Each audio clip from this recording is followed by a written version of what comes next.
자, 첫 번째 키워드 볼까요? 첫 번째 키워드 어떤 건가요? 북미 대화 신경전입니다. 신경전이 네. 거세죠. 네. 아, 불안해요. 굉장히 네. 좀, 올해 한 1월 달부터는 굉장히 순풍에 돋단 듯 그렇습니다. 진행이 됐었었는데요. 최근 며칠 사이에 지금 굉장히 좀 말들이 날카로워지고 있습니다. 네. 특히 요새 보면 이제 김계관과 볼턴의 이름이 많이 나옵니다. 그래서 네. 언론들도 김계관과 볼턴의 관계, 그리고 김계관이 갑자기 등장한 이유, 뭐 네. 이런 것들에 대한 지금 분석을 내놓고 있는 상태입니다. 네.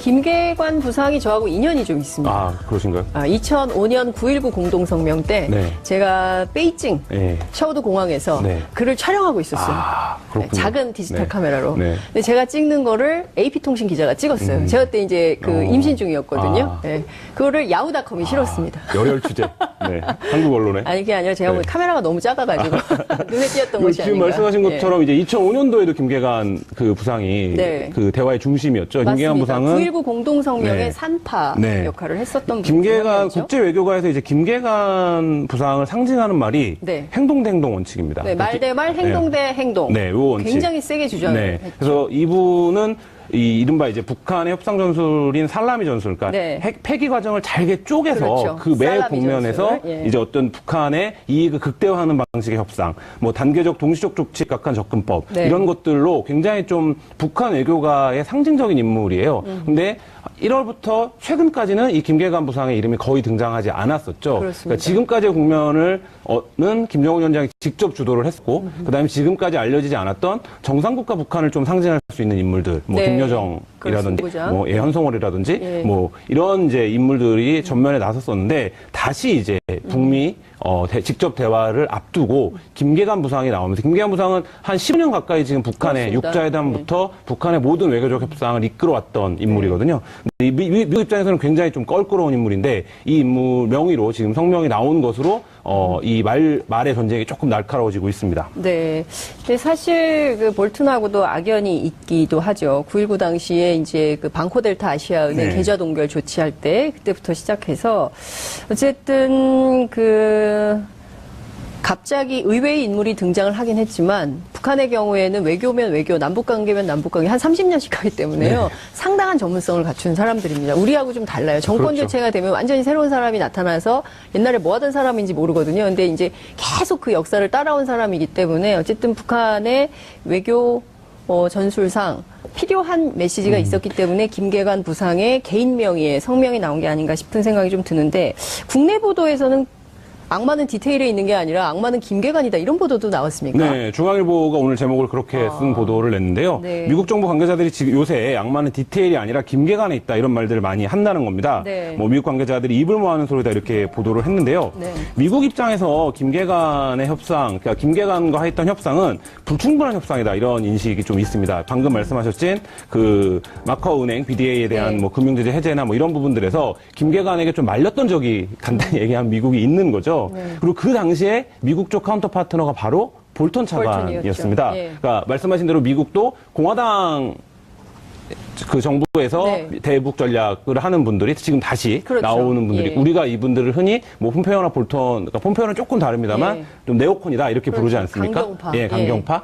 그런데 지금 이제 이 북한 외교의 최고 전문가이자 강경파인 김계관과 네. 미국이 그 대북을 하는데 최고 강경파인 볼턴이 네. 양쪽 협상에 키를 주게 되면서 예. 오히려 이게 좀 불안해지는 것이 아니냐, 뭐 이런 우려가 좀 커지고 그렇죠. 있는 것이죠. 지금 보면 강대강 구도가 되는 건데요. 이 협상에 좋을 게 없어요. 네, 그렇죠. 그게 좀 걱정이긴 한데 북한의 발언 수위도 계속 세지고 있는 거죠, 지금. 네, 그러니까 볼턴의 역할이라는 게 지금 폼페이오가 협상을 주도하는 거 네. 하는 모양새인데 볼턴이 계속 바깥에서 네. 강경한 목소리를 내면서 미국 측의 강경파 입장을 대변하는데 네. 북한 역시 마찬가지 전략을 쓰는 것이 아닌가라는 네. 생각도 듭니다. 그러니까 이 김계관 부상이 굉장히 나이가 많고 네. 건강에 안 좋다 이런 보도들이 좀 있었는데 네.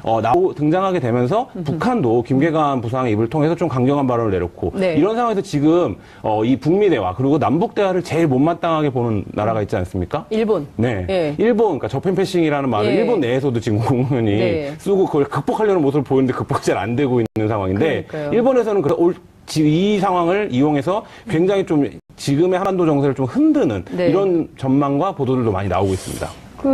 니온 게이자이가 오늘 뭐 하나 보도한 게 있죠. 그렇죠. 도보다리 네. 회담. 예, 지금 굉장히 인상적이었던 세계를 깜짝 놀라게 네. 했던 야 저런 정상회담이 가능하구나 했던 그 회담에 대해서 네. 뭐라고 평가해요? 그 자리에서 김정은이 문재인을 속였을 가능성을 제기를 한 겁니다.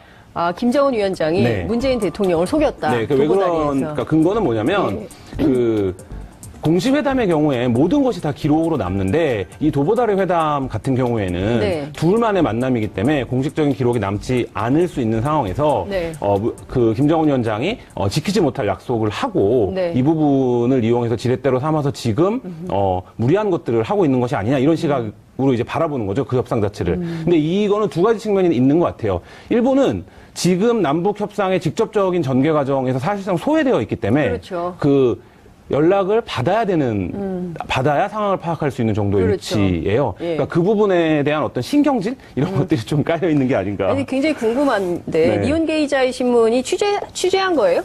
뭐 이걸 어떻게 취재가 어떻게 알아요? 되겠습니까? 예, 그러니까 아니 근데 저는 네. 그 보면 뭐 외교 공작이라는 표현까지 네. 썼더라고요. 근데 그 지금 그 굉장히 한반도의 운명, 특히 73년 동안 분단 체제가 유지되어 왔던 지구상의 유일한 냉전 지역 아닙니까?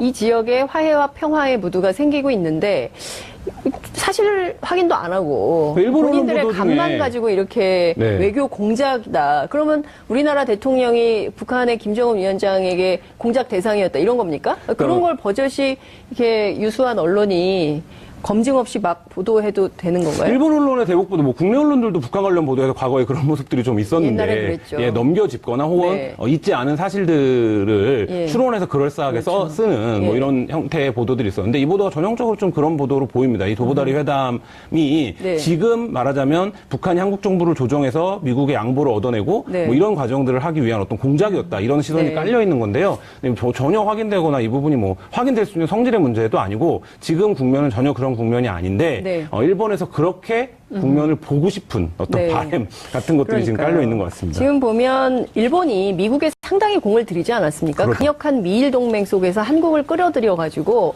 이른바 이제 아시아의 균형자, 동북아의 균형자를 본인들이 하겠다고 아베 정권이 그런 거 아니겠어요? 그래서 뭐 정상국가에서 전쟁할 수 있는 군대도 갖고 뭐 이렇게 해서 동아시아의 패권을 좀 해보려고 하는데 지금 이게 안 되게 생겼거든요, 일본이. 그 그러니까 상황이, 지금 이런 예. 거예요, 이렇게. 그러니까 그 상황이 불과 6개월 전 상황이에요. 그러니까요. 그러니까 6개월 전 상황만 네. 하더라도 뭐 그 조금 거슬러 올라가면 한국에 사드가 네. 들어오고 일본 중심으로 그러니까 자위대의 그러니까요. 역할이 확대되고 예. 이런 국면 속에서 동북아의 정세를 조정해 보려고 했던 게 미국의 계획이었거든요. 그렇죠. 그 계획에 문재인 대통령이 이제 운전자론을 제기했던 것을 그렇죠. 실행해 나가면서 그리고 네. 이제 평창 올림픽이라고 하는 예. 변곡점을 겪으면서 예. 한반도 정세가 이렇게 급격히 바뀐 게 네. 최 이제 한 100일여 그렇습니다. 정도입니다. 알겠습니다. 좀 답답한데요. 그 답답한 이 마음을 안고 두 번째 키워드 보겠습니다. 드루킹이 보낸 편지입니다. 드루킹 편지 보냈어요? 네. 어디에? 김한 기자한테요? 아닙니다. 특종이군요. 저한테 보내줬으면 좋았을 텐데요. 아니, 전화를 좀 하시지. 감옥에서. 감옥에서 왔고, 네. 드루킹 김동호 씨가 오늘 조선일보에 편지를 보냈습니다. 왜 조선일보입니까? 욱중 소식. 뭐 몇 가지 분석은 가능할 텐데요. 네. 뭐 가장 편하게 이해를 하자면 지금 현재 드루킹의 이해관계와 가장 맞아떨어지는 보도를 하는 게 조선일보가 아닌가 이런 생각도 듭니다. 정치적 판단을 한 겁니까? 네. 예. 그래서 편지는 A4 용지 9장, 7천자 분량의 굉장히 많은 분량인데요. 네. 뭐 여러 가지 내용들이 담겨 있습니다. 네. 뭐 변을 통해서 전달을 했고요. 네. 김경수 전 민주당 의원이 매크로를 직접 봤다. 이런 주장을 드루킹이 지금 새로 하고 있습니다. 네. 허락해달라고 하자 고개까지 끄덕였다는 건데요. 예. 이 얘기는 승인을 받고 자기는 댓글 조작을 했다. 뭐 이런 이제 주장입니다. 또 당시에 김 전 의원은 뭘 이런 걸 보여주고 그러냐, 그냥 네. 알아서 하라, 뭐 이렇게 얘기했다라는 것이 이제 드루킹의 주장이고요. 예. 뭐 이 부분에 대한 이제 김경수 의원 측의 반응이 좀 구체적으로 나올 필요가 있게 됐습니다. 김경수 의원의 발언이 나오지 않았나요? 네, 그러니까 김경수 의원은 한마디로 황당하고 어처구니 없는 소설 같은 얘기에 불과하다. 네. 정치 브로커의 황당 소설에 속을 국민은 없다. 네. 뭐 이렇게 이제 단호한 입장을 밝혔는데요. 네. 근데 이제 드루킹의 수법에 대해서 드루킹이 직접 이제 얘기를 한 거기 때문에 파문은 굉장히 커질 것 같습니다. 또 김경수 의원 측은 조선일보가 지방선거에 개입하려는 행동이다. 뭐 네. 이렇게 이제 보고 있습니다. 이거는 이제 지금 자유한국당이 계속 특검 논의를 끌고 가는 것 역시 네. 지방선거까지 이 문제를 끌고 가겠다는 의도가 깔려 있는 거다. 뭐 이런 것들이 이제 여의도에서 보는 정설인데 네. 그 부분과 일맥상통하게 이제 보수의 본사님을 자처하는 조선일보가 네. 굉장히 지금 이번 선거 구도가 어렵지 않습니까? 네. 여기서 이제 드루킹을 최대한 부각시켜서 네. 선거에 어떤 여론을 만들어가려는 공론을 형성하려는 뭐 이런 시도를 하는 것이 아닌가 뭐 이런 이제 비판입니다. 그렇군요. 그나저나 오늘 국회에서 특검은 처리됩니까?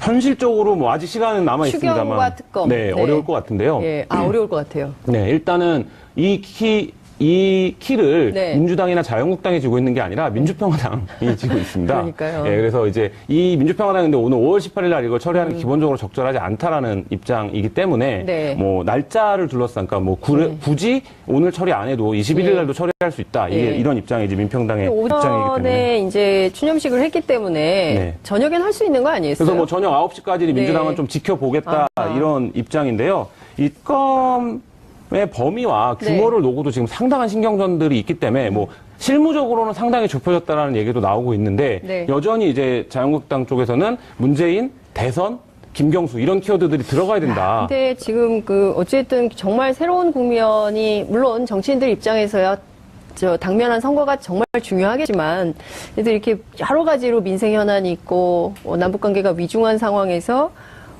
오로지 선거 네. 이렇게 생각하는 것을 우리 국민들께서 어떻게 판단하실지는 좀 생각을 좀 해봐야 될 것 같습니다. 세 번째 키워드 볼까요? 기무사가 기획했다입니다. 그럴 줄 알았어요. 그럴 네. 줄 알았습니다. 정말.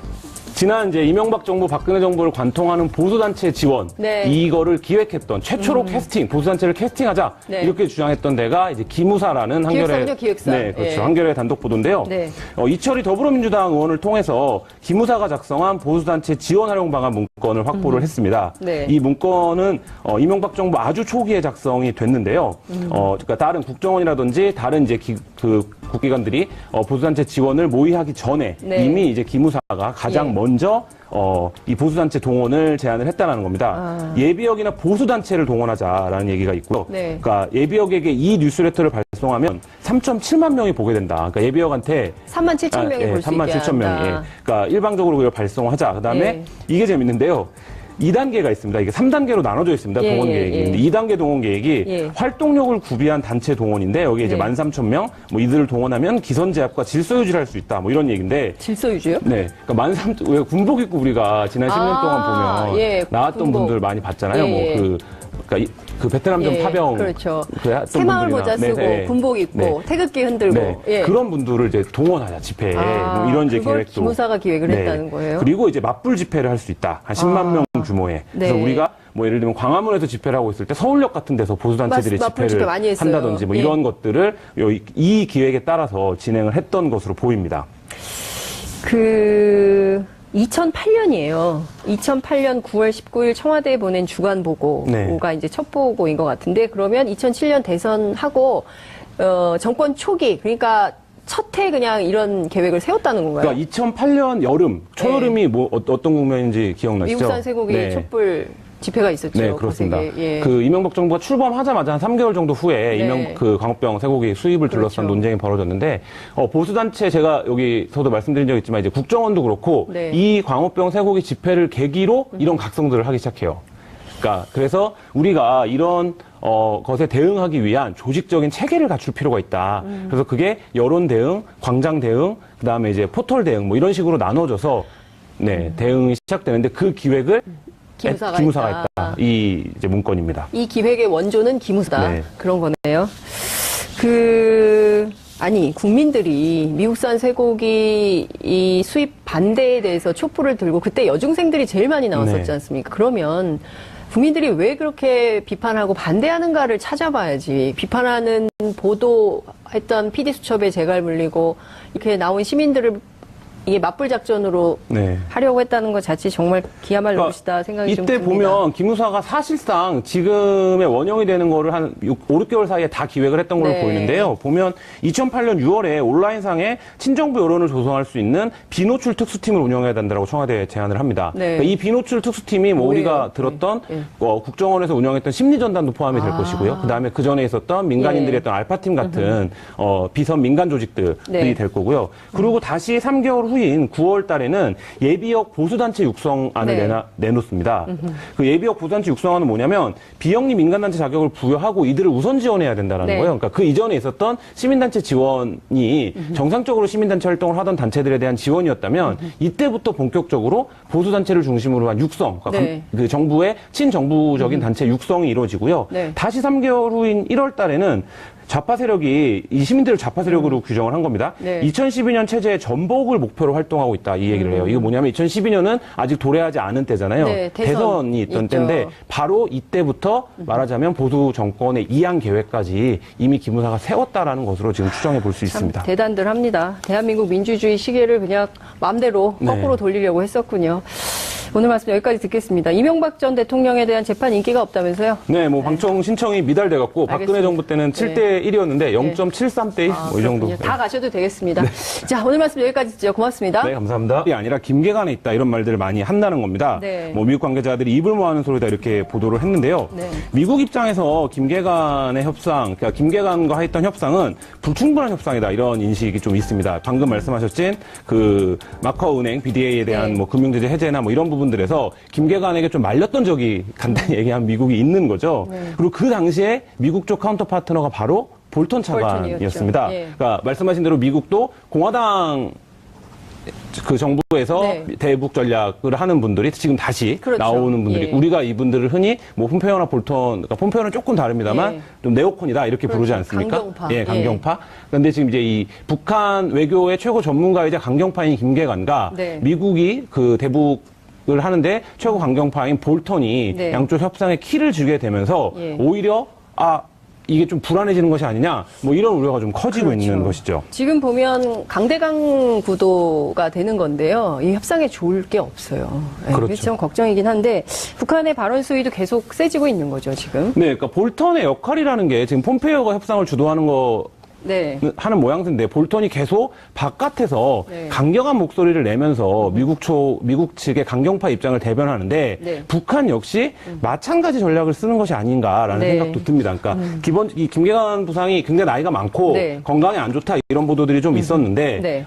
등장하게 되면서 북한도 김계관 부상의 입을 통해서 좀 강경한 발언을 내렸고 네. 이런 상황에서 지금 이 북미 대화 그리고 남북 대화를 제일 못마땅하게 보는 나라가 있지 않습니까? 일본. 네. 예. 일본, 그러니까 저펜패싱이라는 말을 예. 일본 내에서도 지금 국무원이 네. 쓰고 그걸 극복하려는 모습을 보이는데 극복이 잘 안 되고 있는 상황인데 그러니까요. 일본에서는 이 상황을 이용해서 굉장히 좀 지금의 한반도 정세를 좀 흔드는 네. 이런 전망과 보도들도 많이 나오고 있습니다. 그 니온 게이자이가 오늘 뭐 하나 보도한 게 있죠. 그렇죠. 그 도보다리 네. 회담. 그러니까 예, 지금 굉장히 굉장히, 인상적이었던 세계를 깜짝 놀라게 했던 야 저런 정상회담이 가능하구나 했던 그 회담에 대해서 뭐라고 평가해요? 그 자리에서 김정은이 문재인을 속였을 가능성을 제기를 한 겁니다. 김정은 위원장이 네. 문재인 대통령을 속였다. 네, 왜 그러니까 근거는 뭐냐면 그 공식 회담의 경우에 모든 것이 다 기록으로 남는데 이 도보다리 회담 같은 경우에는 네. 둘만의 만남이기 때문에 공식적인 기록이 남지 않을 수 있는 상황에서 네. 그 김정은 위원장이 지키지 못할 약속을 하고 네. 이 부분을 이용해서 지렛대로 삼아서 지금 무리한 것들을 하고 있는 것이 아니냐 이런 시각으로 이제 바라보는 거죠 그 협상 자체를. 근데 이거는 두 가지 측면이 있는 것 같아요. 일본은 지금 남북 협상의 직접적인 전개 과정에서 사실상 소외되어 있기 때문에 그렇죠. 그 연락을 받아야 상황을 파악할 수 있는 정도의 그렇죠. 위치예요. 예. 그러니까 그 부분에 대한 어떤 신경질 이런 것들이 좀 깔려 있는 게 아닌가. 아니 굉장히 궁금한데 네. 니온 게이자이 신문이 취재한 거예요?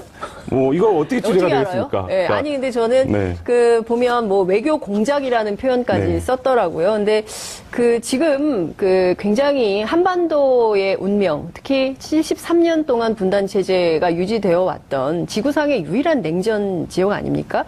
이 지역에 화해와 평화의 무드가 생기고 있는데 사실 확인도 안 하고 일본 본인들의 보도 중에 감만 가지고 이렇게 네. 외교 공작이다. 그러면 우리나라 대통령이 북한의 김정은 위원장에게 공작 대상이었다 이런 겁니까? 그런 걸 버젓이 이렇게 유수한 언론이 검증 없이 막 보도해도 되는 건가요? 일본 언론의 대북 보도, 뭐 국내 언론들도 북한 관련 보도에서 과거에 그런 모습들이 좀 있었는데, 옛날에 그랬죠. 예, 넘겨짚거나 혹은 네. 있지 않은 사실들을 예. 추론해서 그럴싸하게 그렇죠. 쓰는 뭐 예. 이런 형태의 보도들이 있었는데 이 보도가 전형적으로 좀 그런 보도로 보입니다. 이 도보다리 회담이 네. 지금 말하자면 북한이 한국 정부를 조정해서 미국의 양보를 얻어내고 네. 뭐 이런 과정들을 하기 위한 어떤 공작이었다 이런 시선이 네. 깔려 있는 건데요. 근데 전혀 확인되거나 이 부분이 뭐 확인될 수 있는 성질의 문제도 아니고 지금 국면은 전혀 그런 국면이 아닌데 네. 일본에서 그렇게 국면을 보고 싶은 어떤 네. 바램 같은 것들이 지금 그러니까요. 깔려 있는 것 같습니다. 지금 보면 일본이 미국에 상당히 공을 들이지 않았습니까? 그렇죠. 강력한 미일 동맹 속에서 한국을 끌어들여 가지고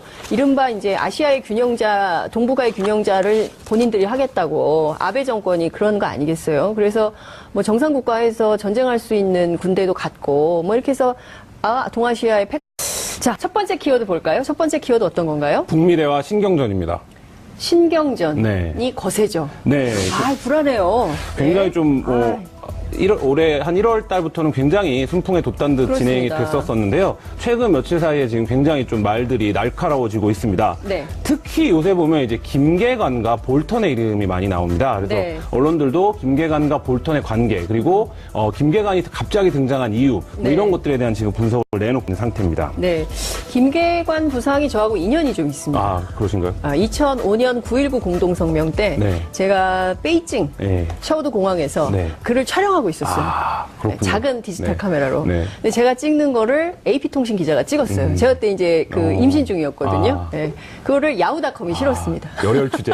네. 한국 언론에. 아니, 그게 아니라 제가 네. 카메라가 너무 작아가지고 눈에 띄었던 것이 지금 아닌가. 말씀하신 예. 것처럼 이제 2005년도에도 김계관 그 부상이 네. 그 대화의 중심이었죠. 김계관 맞습니다. 부상은 9.19 공동성명의 네. 산파 네. 역할을 했었던 김계관 분이죠. 국제 외교가에서 이제 김계관 부상을 상징하는 말이 네. 행동 대 행동 원칙입니다. 네, 말 대 말, 행동 대 행동. 네, 요 원칙. 굉장히 세게 주장을 네. 했죠. 그래서 이분은 이른바 이제 북한의 협상 전술인 살라미 전술, 그러니까 네. 폐기 과정을 잘게 쪼개서 그렇죠. 그 매 살라미 국면에서 전술. 예. 이제 어떤 북한의 이익을 극대화하는 방식의 협상, 뭐 단계적 동시적 조치 각한 접근법 네. 이런 것들로 굉장히 좀 북한 외교가의 상징적인 인물이에요. 근데 1월부터 최근까지는 이 김계관 부상의 이름이 거의 등장하지 않았었죠. 그렇습니다. 그러니까 지금까지의 국면을는 김정은 위원장이 직접 주도를 했고, 그다음에 지금까지 알려지지 않았던 정상국가 북한을 좀 상징할 수 있는 인물들, 뭐 네. 김여정이라든지, 그렇습니다. 뭐 현성월이라든지, 예. 뭐 이런 이제 인물들이 전면에 나섰었는데 다시 이제 북미 직접 대화를 앞두고 김계관 부상이 나오면서 김계관 부상은 한 10년 가까이 지금 북한의 그렇습니다. 육자회담부터 북한의 모든 외교적 협상을 이끌어왔던 인물이거든요. 근데 미국 입장에서는 굉장히 좀 껄끄러운 인물인데 이 인물 명의로 지금 성명이 나온 것으로 이 말의 전쟁이 조금 날카로워지고 있습니다. 네. 근데 사실 그 볼튼하고도 악연이 있기도 하죠. 9.19 당시에 이제 그 방코델타 아시아은행 네. 계좌 동결 조치할 때 그때부터 시작해서 어쨌든 갑자기 의외의 인물이 등장을 하긴 했지만 북한의 경우에는 외교면 외교, 남북관계면 남북관계 한 30년씩 하기 때문에요. 네. 상당한 전문성을 갖춘 사람들입니다. 우리하고 좀 달라요. 정권 그렇죠. 교체가 되면 완전히 새로운 사람이 나타나서 옛날에 뭐 하던 사람인지 모르거든요. 근데 이제 계속 그 역사를 따라온 사람이기 때문에 어쨌든 북한의 외교 전술상 필요한 메시지가 있었기 때문에 김계관 부상의 개인 명의의 성명이 나온 게 아닌가 싶은 생각이 좀 드는데 국내 보도에서는 악마는 디테일에 있는 게 아니라 악마는 김계관이다 이런 보도도 나왔습니까? 네, 중앙일보가 오늘 제목을 그렇게 쓴 보도를 냈는데요. 네. 미국 정부 관계자들이 지금 요새 악마는 디테일